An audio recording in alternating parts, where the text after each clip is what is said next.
Listen to the Coffee Hour. I'm Andy Bates. I'm Sarah Golseth. It is Thursday, May 2nd. You just said Monday a minute ago. I almost said it's Monday morning because that's our job here, to confuse everybody what day of the week it is. It feels like a Monday, Thursday. It is Thursday, May 2nd. It is also National Day of Prayer. Many folks joining for prayer will be praying. We pray throughout the day here at KFUO. It's not. That is what we do. It's what we do every day here at KFUO, starting off in the early morning with prayer, and then chapel coming up at 10 o'clock. Yeah. So we'll be praying. So happy National Day of Prayer. We have some good stuff on deck today. Consortium for Classical Lutheran Education have a contest. They have multiple contests actually coming up for their conference. It's coming up this summer, so we're going to talk about that. And thanks to God's gift of modern technology, we are trying to catch the Deaconess in Deutschland on the go today. Oh boy.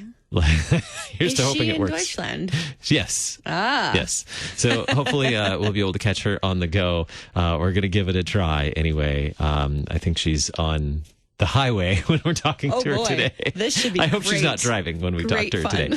So we'll get an update from Deaconess Kim Biltman on the Lord's work in Germany, specifically caring for and serving refugees there. So we'll catch up with her in just a little bit. Thanks to Concordia University, Wisconsin for supporting the Coffee Hour. You can find out more about Concordia University, Wisconsin at cuw.edu. That's cuw.edu. Live Uncommon. Joining us today, Dr. Jackie Veith. She's Executive Director of School Accreditation and Teacher Certification with the Consortium for Classical Lutheran Education. They have a conference coming up this summer, and excited to share with you today about some contests that they have as well. Dr. Veith, thanks so much for being our guest today. Thank you for inviting me. Always a joy to talk about CCLE and the great foundation that is built, that is laid with Consortium for Classical Lutheran Education for so many families. I was going to say across the country, but really around the world. So tell us about you're conducting some contests for students for the upcoming conference this summer, and that work really is underway now. Students are working on that, but we wanted to open the door for our listeners as well to find out about those contests. Tell us the story of your original vision for these contests for students with Consortium for Classical Lutheran Education. Well, you can kind of track it back to the mission and the vision that the consortium has for Classical Lutheran Education. Our mission is to promote, establish, and equip individuals and schools. And our vision is that we will advance and promote classical education. And so how do you do that? What exactly, when you're trying to support students and families and teachers and schools in the delivery of classical education, what does support mean? So the board kind of, as it has brainstormed about it over the past years, we have come up with expressions of public recognition, celebrations of achievement, and financial prizes. So in the eyes of children, we have come up with academic challenges, which also come with awards. And so that's been the origin of the contests. So, and as you mentioned, we are up now to offering 3 contests this year. For 5 years, we've offered an essay contest. It's been very, very successful. It's been so successful, we've had to ask schools to kind of do a preliminary sorting and only send us their 2 strongest essays rather than all of them. Wow. We also have, last year we had a pilot contest of a recitation. You know, in the old days we would have called it a speech contest or forensics. So recitation focusing on the skill of memorizing and effectively delivering an oral presentation. And so we learned a lot from how we did it last year. And so this year we've been able to expand it so that students up through the age of 18 can actually participate in different types of recitation. And then this year we are piloting a penmanship contest. As you know, a lot of normal schools or government schools, public schools have dropped penmanship in favor of keyboarding. But we think that there is still the important learning activity of being able to take notes by hand. Research is supporting that. So classical schools do tend to still include penmanship in their academic content, and so we're having a penmanship contest. So this is all as we're trying to support the students and their families and the teachers and the schools. These sound like such great contests. I kind of want to do the penmanship one. Cursive was so fun in third grade. Don't want to see my penmanship. That is also true. What do you want students to learn, or what skills are you hoping that they gain, or experiences that they gain from preparing for these contests?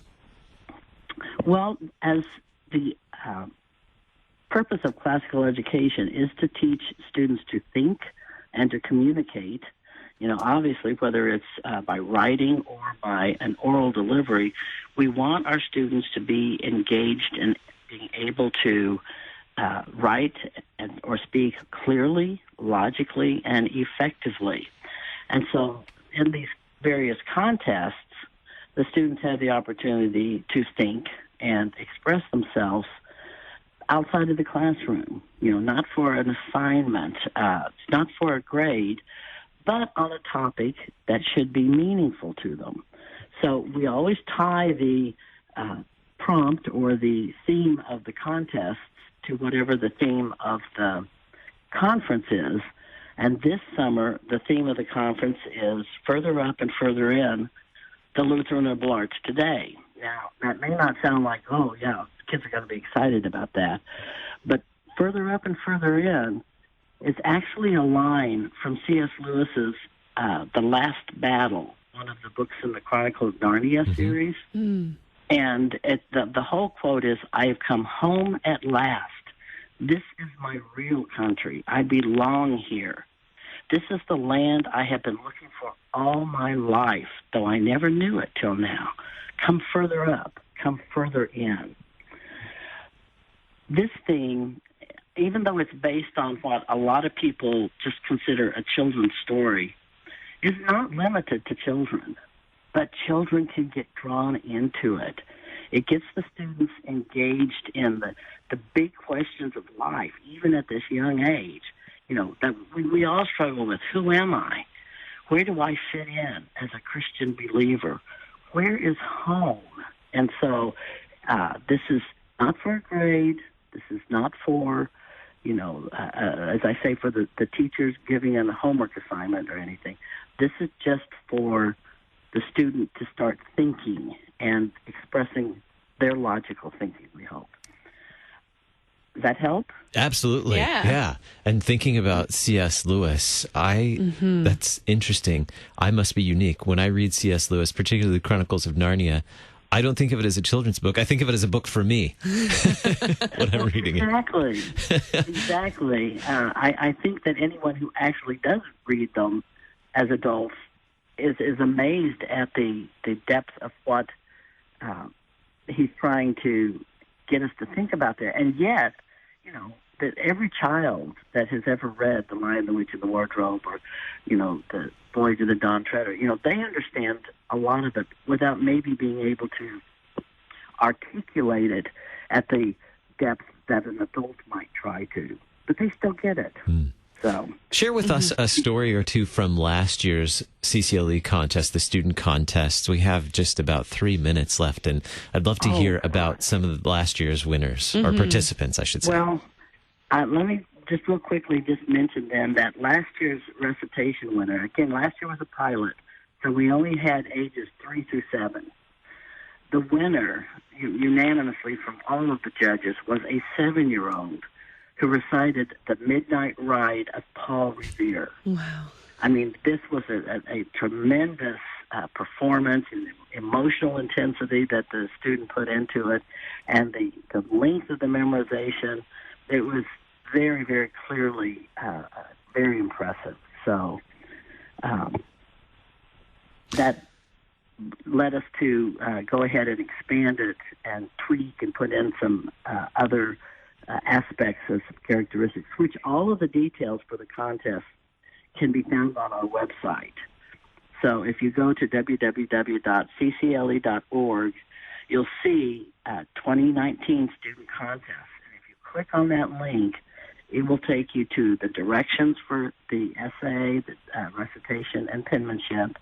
It'll show you the evaluation scales, so you'll know what the judges are looking for. It will show you the rubrics for the essay and recitation, so that you'll know exactly, and that's kind of a teaching device for the teachers and the parents to use as students are trying to figure out, when I'm writing, what am I trying to what am I looking for? What are they looking for? So I'd encourage anybody who wants to participate in this. And also, one other point I'll make is that it's open to homeschooling families as well. You don't have to be only a CCLE school to do this. You can also be a homeschooling family that can participate in this. And the deadline, though, is just about a week away. So if this interests you, you need to act today to get started on it so you can submit your work by, the 10th. Is that correct? Correct. And, of course, it's in the electronic age. I specified midnight, May 10th. So you want to make sure that you get started on that right away if you are wanting to participate in that. The CCLE 2019 conference, Further Up and Further In the Lutheran Liberal Arts today, taking place July 6th through the 18th at Concordia University, Chicago. And so that's right around the corner as well. Is registration still open for that as well? Yes, it is. And if they register before the end of this month, they'll still have the early registration fee. So I would encourage people to sign up before the registration fee goes up after May 31st. And that's available at ccle.org as well. You can find more information there to register for the Consortium for Classical Lutheran Education Conference 2019. Coming up at Concordia University, Chicago. And, of course, looking at the notes right there on the website, there's another quote from C.S. Lewis, this one from The Last Battle. Very good. Outstanding. Just so excited to be able to share this student contest and encourage young writers and speakers to step up and engage with this contest and with one another. Dr. Veith, thank you so much for being our guest on the Coffee Hour today. Thank you for inviting me. Coming up in just a little bit, we head to Deutschland. I'm not sure what highway or what road we're going to be on. It's a surprise. It's always going to be an adventure. It will be. Looking forward to it, though. It's always fun to catch up with the Deaconess in Deutschland. Before we get to that, though, I want to remind our listeners, next week is National Teacher Appreciation Week. We'd love to hear your stories. Who are the teachers who influenced you most? Who do you remember from those years? Maybe it was recently. Maybe it was just a couple of years ago. Maybe it was many, many years ago. We won't tell. We won't point out who I'm referring to in that. Not too long ago would be Sarah. Many years ago would be me. But we'd love to hear your stories. How can they tell us their stories, share their stories with us, Sarah? They can, there are a number of ways, right? There are a number of ways. You can email coffee@kfuo.org. You can send a Facebook message. You could send a direct message on Twitter or Instagram. You could call us. 314-996-1542 is the listener comment line. Call and share your story there. We'd love to hear your stories of your favorite teachers. We want to share those next week. We do. And to show appreciation for our teachers. Well, coming up in just a little bit, we're going to check in with the Deaconess in Deutschland. Give us your teacher stories, 314-996-1542. You're listening to the Coffee Hour. I'm Andy Bates. I'm Sarah Gulseth.